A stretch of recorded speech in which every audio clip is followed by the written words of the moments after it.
Truth be told, I almost decided against making this video because a few years ago I had this principle that reaction videos were kind of a plague to YouTube. It was an easy way to make content by stealing the work of others and just say, I agree throughout the video.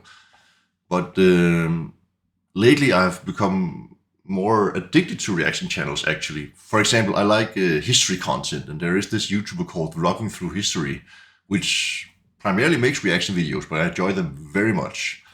So I found this video made by Miniature Realms that I thought was very good, and I would like to make my first reaction video to it because I think it's a good and healthy conversation for our hobby. And of course, I will link to the original content in my video description so you can watch it without my commentary if you so please. And if you go over there, please give him a like. He deserves it. And check out his channel. He's very good. And without further ado, let's begin.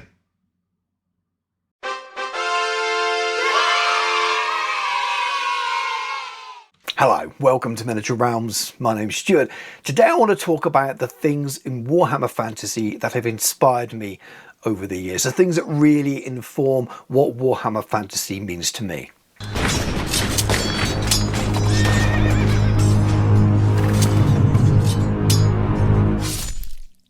Miniature Realms is proudly sponsored by Counter-Attack Bases. They stock a wide range of counters, gaming aids and movement trays for multiple game systems and offer custom items to suit your club, your event or even your podcast or YouTube channel. Check out the link in the video description. Like I said, check out his channel. He makes some very good content, and give him a sub if you so desire. This could be a very dangerous topic. It could spiral off into many a tangent. So in order to try and keep some semblance of order, I'm going to limit myself to 10 things. Those 10 things could be completely different if you ask me the same question again next year. And that's okay as well. These are the things that have sprung to mind over the last week while I've pondered this and jotted a few notes down on my phone here and there. I could also easily branch off into 40k and other Games Workshop games, or even other systems from other manufacturers. They all are part of the journey I've had in wargaming, but I'm limiting myself particularly to Warhammer Fantasy / Warhammer the Old World for this video. And to make I'm glad he does that, because I'm primarily a Warhammer Fantasy player myself. That's how I began in the hobby, and today I'm primarily collecting the Old World for myself, although I do paint pretty much anything I'd like for my channel, and yeah, I'm an Old World player by heart. To make it more fun, I want you to put your own inspirations, the things that are really important to you about Warhammer Fantasy over the years, in the comments below. And that way will be an edition of the rules. It may be an army book, maybe a line of miniatures, an article in White Dwarf, a YouTube video, so many different things that relate to Warhammer Fantasy. But it should symbolise or inform what the game means to you. So that could be a win at a tournament. It may well be a massive participation game at a game day, whatever floats your boat, whatever kind of Warhammer you love. So my number one is 3rd edition, but not really the game itself. It's to do with the art style to a certain degree, but even more so the in-game pictures in both of those books. Warhammer Fantasy Battle 3rd edition is where it all started for me, and if you excuse Hero Quest, this was the first full Games Workshop product that I purchased in the early 90s after purchasing the White Dwarf 138, and I've been a nerd ever since. I probably was one before. But it was the colour pictures in this book that really caught me at that age. I loved all the line artwork, they were brilliant, but looking at the pictures of Alan Merritt and Jim Bambra playing over Brian Ansell's table there, at the time I was just hooked. I was sold. It looked so amazing. Of course, that table's pretty basic by today's standards. Reminds me more of a club table in the sort of 90s into 2000s era. But I absolutely loved it. The huge table with the armies fighting over the top of it. I was hooked, and I'm still hooked now because of it. And I fully agree that the artwork does help a lot, especially in the 90s. I remember a classmate and I, we had read about Warhammer, and we decided to give it a go. And that was during the 4th edition of the game. where you had this starter box. I do believe it was the first box set made by Games Workshop, where you had high elves and goblins included. And we decided that I should collect goblins and he would collect high elves. So we went to our gaming store to buy the box, and what do you know? 5th edition has just recently been released. So we picked that up instead, and he began collecting Lizardmen, and I began collecting Bretonia, a force that I'm still collecting to this day. And it has really grown on me. I remember the art style back in 5th edition was quite goofy, but so was I back then, so it fitted perfectly. And as the editions came and went and became more and more grimdark, I fell more and more in love with this hobby, because I like the depth, I like the more grimdark setting of 6th edition, 7th edition, so forth. So we grew well together, Warhammer and I. But yeah, I decided to play what I thought was 4th edition, but 5th edition has had thankfully been released, and I was instantly sold on Bretonia. Instantly. Artwork in that book is still amazing to me today. There is colour art as well as line drawing, and it is extremely cool, and I'll come back to that as a future inspiration as well.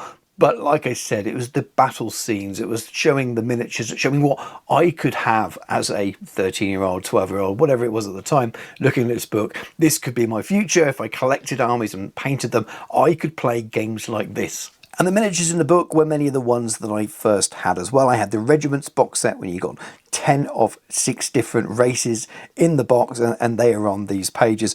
And then also the castle. Which brings me on to the other book that I was holding up at the same time. And this is kind of a 2-for-1 here. I didn't purchase Siege straight away, but my next door neighbour and my best friend at the time, who I met through Warhammer, had this book. So as soon as I had fantasy, I had Siege as well. And in many ways, it was more of the same style art shots taken at the same time, no doubt, or definitely the same gaming table. But there were also other things about this book that was really cool. It showed the possibilities.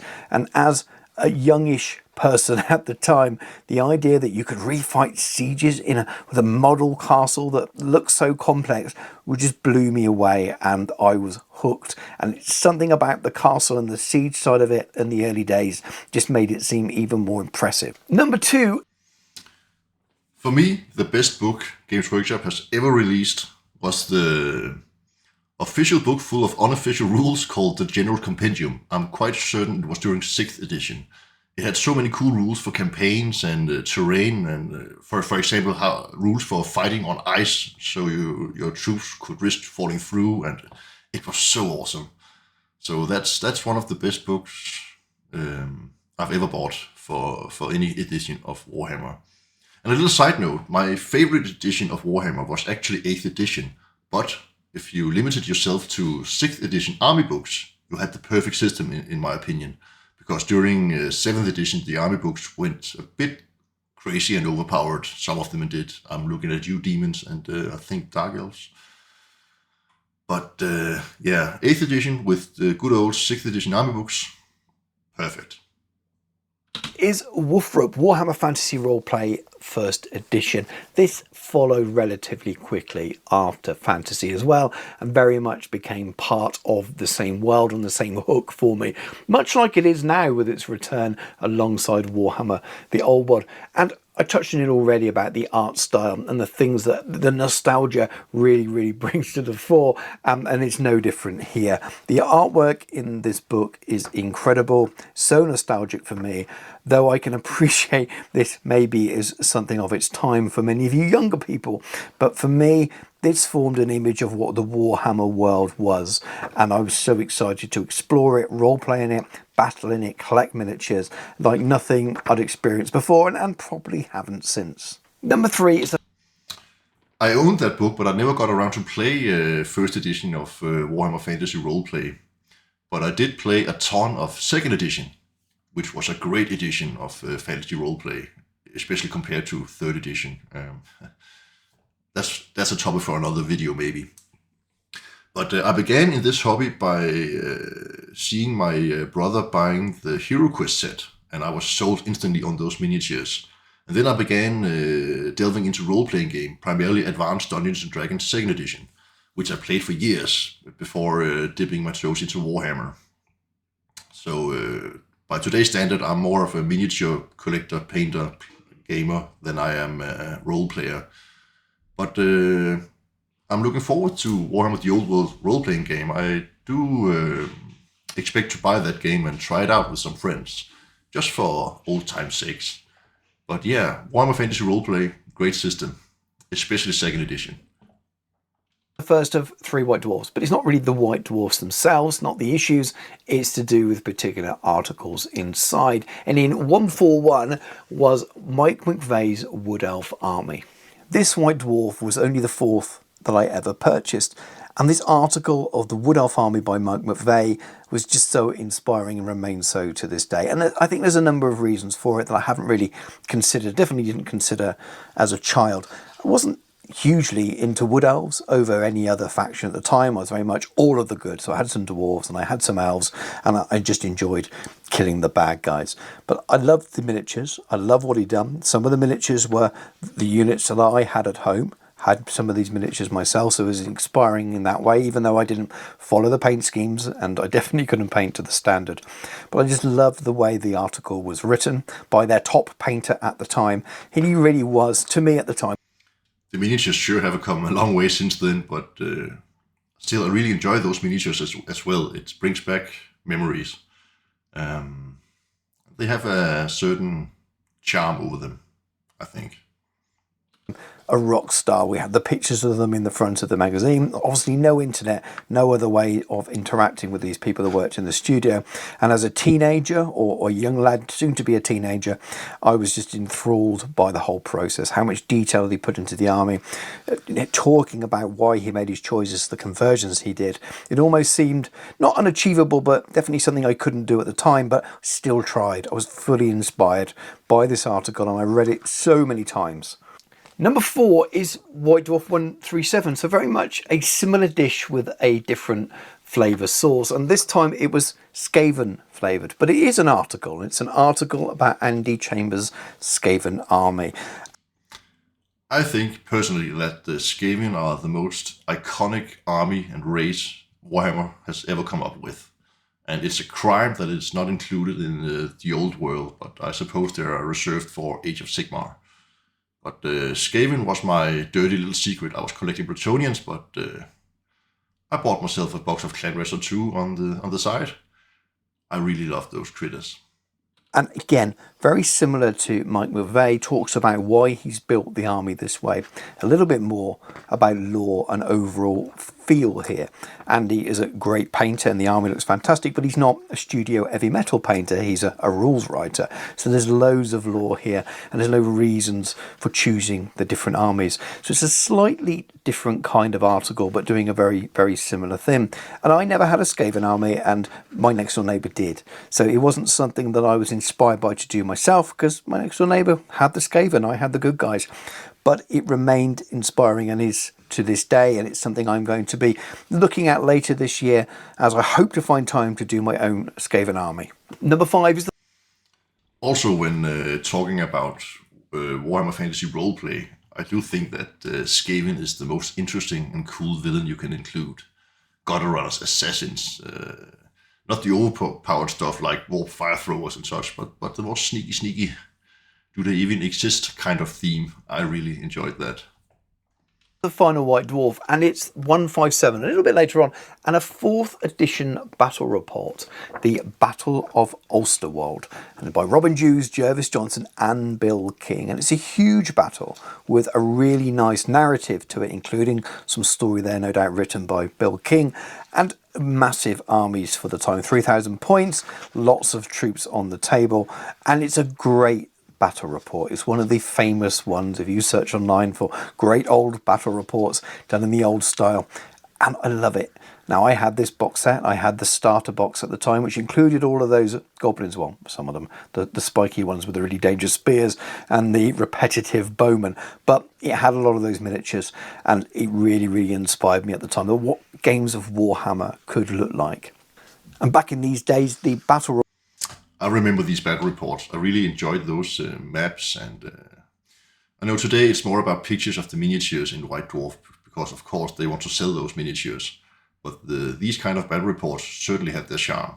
report was one of the first things I looked for and read through when I first got my edition of White Dwarf, and this really is the seminal kind of battle report for me, and for some reason I find them so much more interesting than I do the sort of modern versions with even more pictures in. I don't know what it is, but I love that top-down map thing, probably just pure nostalgia.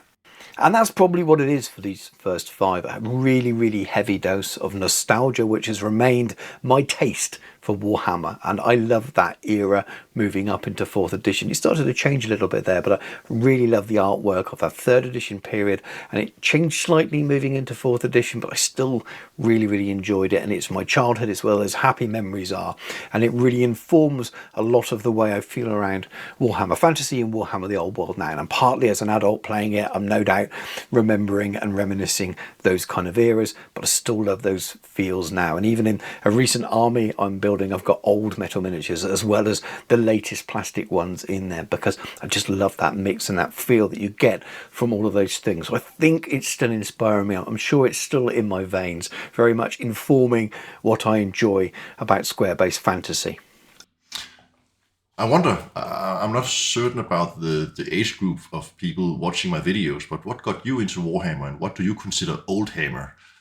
Did you play during the Warhammer Fantasy battle times, or are you more of a 40k player or something else entirely? And what about Warhammer the Old World? Is that for you?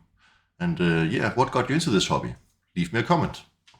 After this period, I kept playing Warhammer, but then I went through A-levels and I went off to university, and Warhammer took the back step for a good number of years. And it's for this reason there's a massive jump now in inspiration. I jump all the way to 7th edition, and I'm choosing 7th edition as a whole for my next level of inspiration, the thing that really underlines and informs my love for Warhammer. What about 6th edition? I hear you cry. You've talked about it on the channel. You love all of that grimdark feel that was around in 6th edition. Well, it's because I didn't play it at the time, so it didn't really inform my Warhammer, the way I feel about the Warhammer world, until more recently. And if the old world hadn't come to pass, I probably would be playing 6th edition now, because it feels like that's where the community would be should it have not been written. 7th edition hadn't quite made it into the same level of nostalgia for people. People chose 6th over 7th. But I'm going to argue for 7th a little bit and tell you why it's so special to me.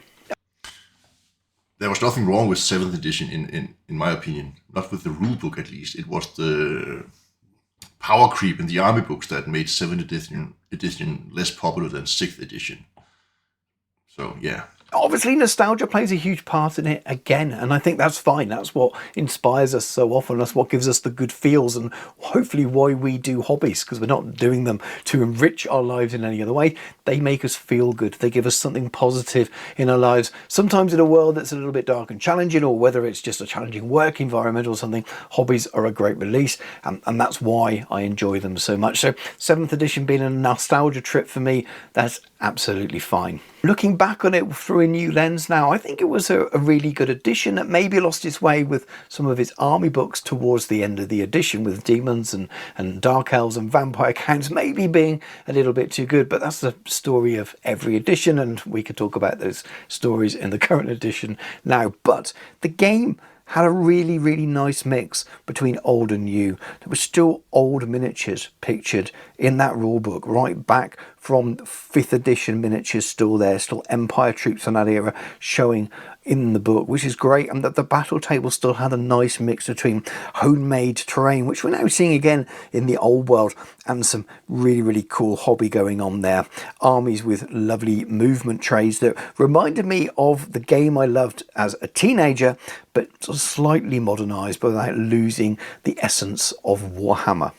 There was some wonderful terrain that was much more grim-dark than when I stopped playing the game. We were starting to edge into 5th edition, and it started to get a bit too red, even for my taste. Remember, I loved the 3rd edition black and white line art and the grim feel that you had from Wolfrup. Well, some of that was there now in colour for me, looking at some of the beautiful buildings that the tables represented. We had themed battlefields. There were massive Illustria battle tables, and then the pictures of Warhammer World, which didn't really exist when I was around as a teenager either, showing this really cool place that you could go and play games. And while I didn't travel and go and play games straight away there. It just opened up the hobby again, and as someone returning, it made me super excited. So for me, it was a perfect meld of that grimdark Warhammer that I remember from 3rd edition, not really thinking about 6th edition at the time, but it's obviously a progression through that, and some really, really cool new things. I mean, look at the boat there we had there, look at the baggage train, that's really cool stuff, and hopefully things that we will turn to in Warhammer the Old World. Even the army books of that era, of which I devoured the Dwarves and Empire books many, many times over, they had a lovely mix of full colour, but also loads and loads of black and white art, which I absolutely loved. Yes, I know much of that was to do with the stylings of 6th edition being carried over, but to me at that time, it informed and reminded me of what was happening in 3rd edition and the things I liked back there when it was a little bit more grim and dark and different and not quite so red. Number 7 is... Many of those pictures reminded me once again of the General's Compendium. I do believe you can read it for free online, legally of course, and I'll provide a link in the video description. Be sure to check that out because it's a cool book and you can still get a lot of inspiration for your modern game systems by that book. I remember that, as I said before, I collected Bretonia since the release of 5th edition, and I had an eye towards the Skaven. But during 7th edition of Warhammer, I suddenly became a very passionate Beastman player. They were called Beast of Chaos before 7th edition, and I had no interest whatsoever in them. But then the Beastman army book was released, and I suddenly fell in love. So then I was an Bretonia player, Beastman player, and secretly collected some Skaven. It was some good years.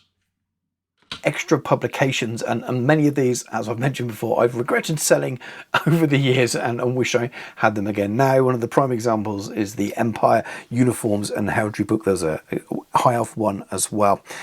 That book is a great tool if you are playing the role-playing variant of Warhammer Fantasy. It shows all the heraldry of the different imperial states, and it's good to have.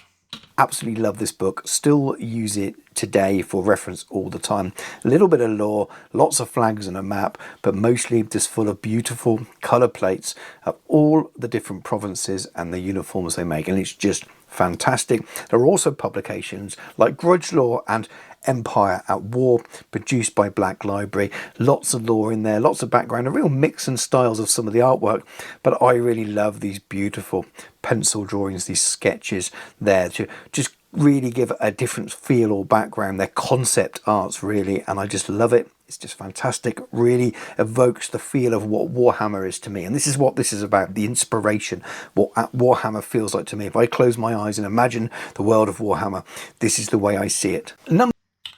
Yeah, I believe that artwork is so important for Warhammer to do well. I feel that in modern White Dwarf magazines, for example, there are, of course, a ton of pictures of beautifully painted models, but I miss the artwork, like, and also the old style, the battle reports, as mentioned before. The grimdark drawings, which really draws me in and makes me inspired to go out and buy some miniatures and paint them up.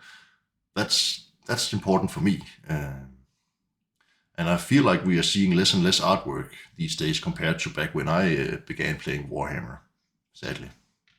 Number 8 isn't going to be me waving around something that Games Workshop's produced and printed into a book, which is mostly what it's been by now, or miniatures via the way of an article. It's actually podcasts, and again it goes back to the era of which I came back into gaming. Obviously podcasts didn't exist back in the early to mid 90s, so we're talking about Warhammer Fantasy podcasts at the time. First was Podhammer, next was Bad Dice, and then Heel and Hammer, and I listened to lots of others around that era.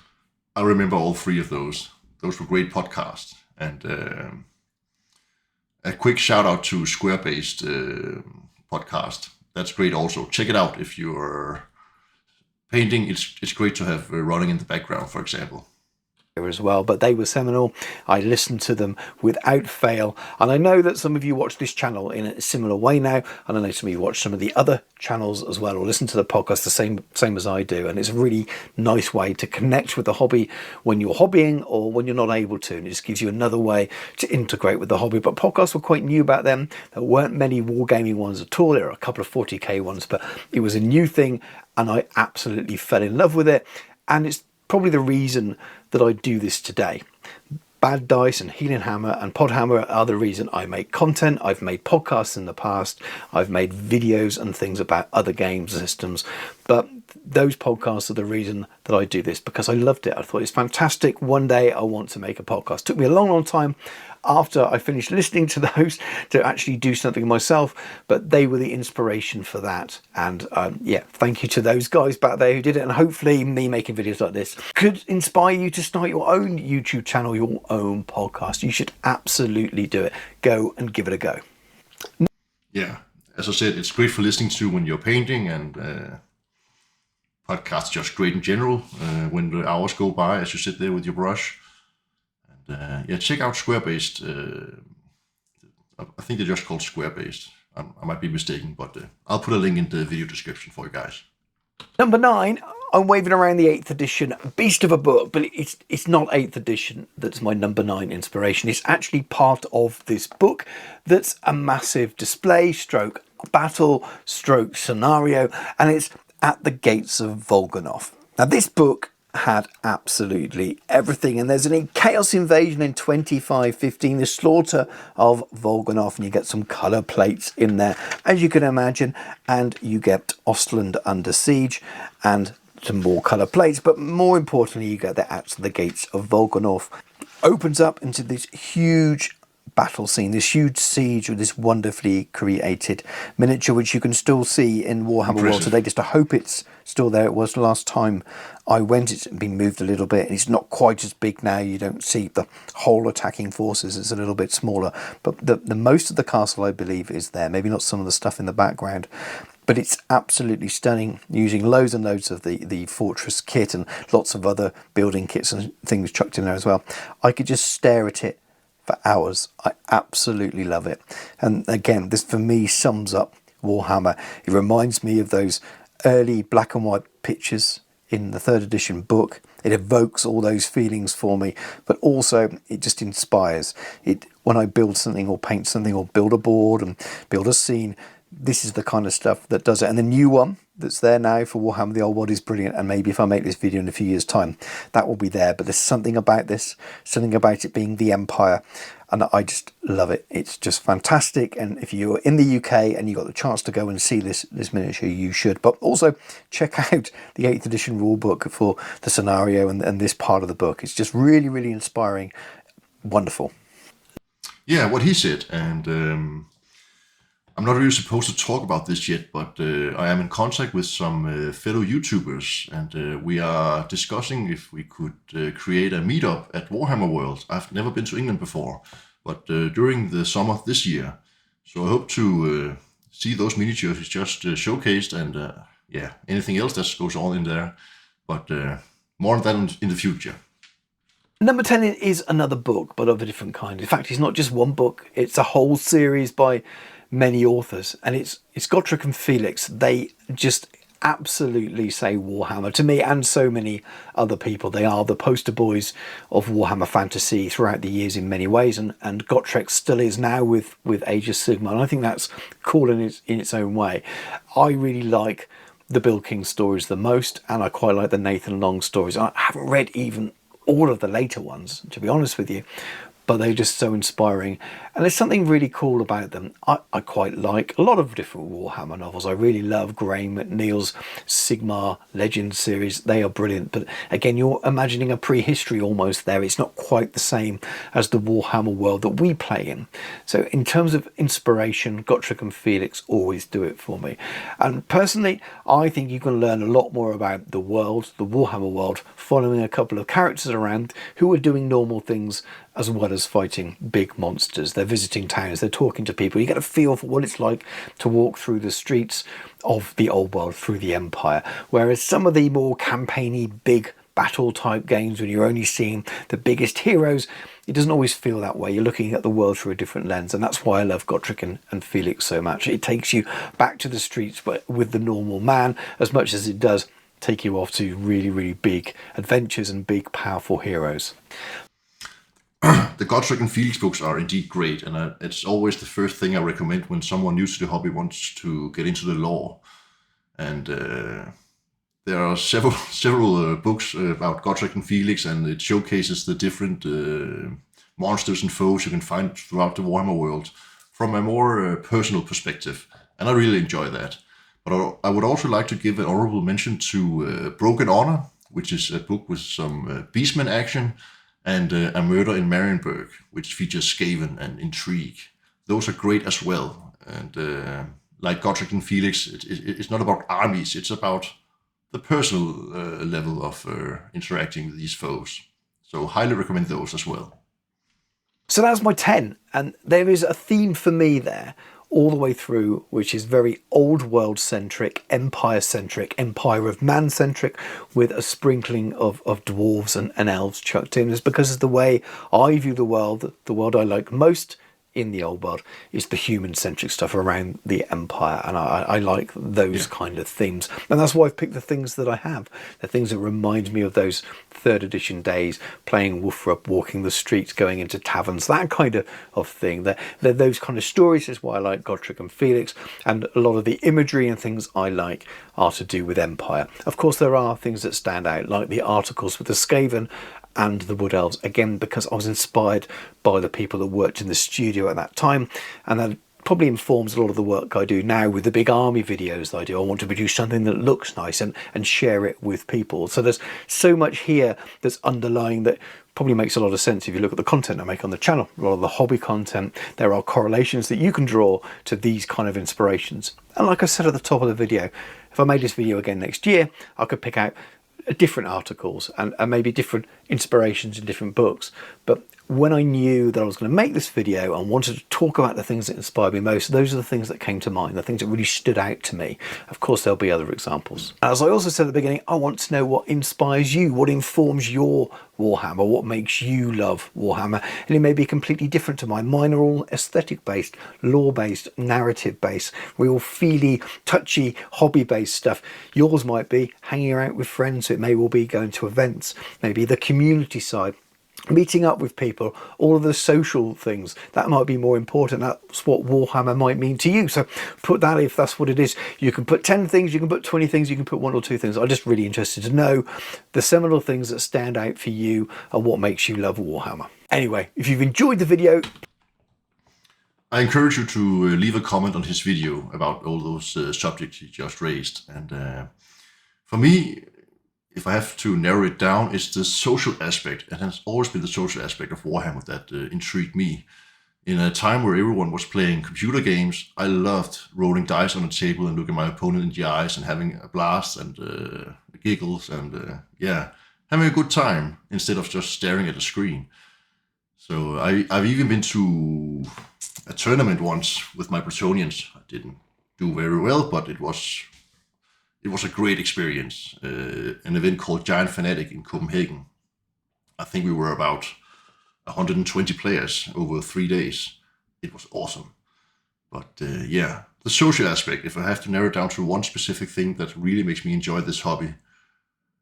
And also, of course, the painting aspect. I remember as a teen and in my 20s, I spent a lot of time playing computer games. I could play all night, but then I began asking myself after a gaming session, what do I have to show for it?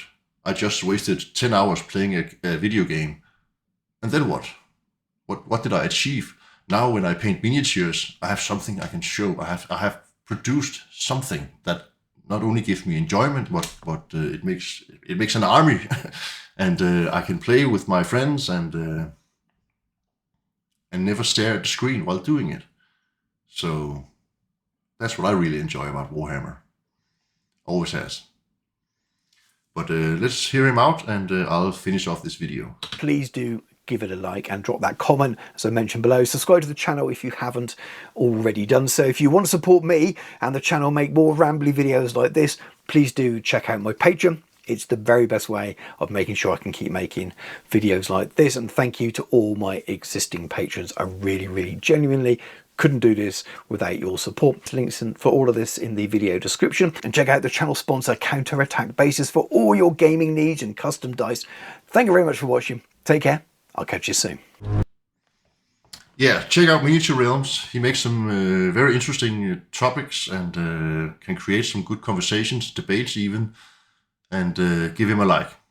And also subscribe to my channel if you want to see more of this, and leave a comment about what got you started in the hobby and what do you enjoy the most about it. And yeah, with that said, thank you for watching and happy painting.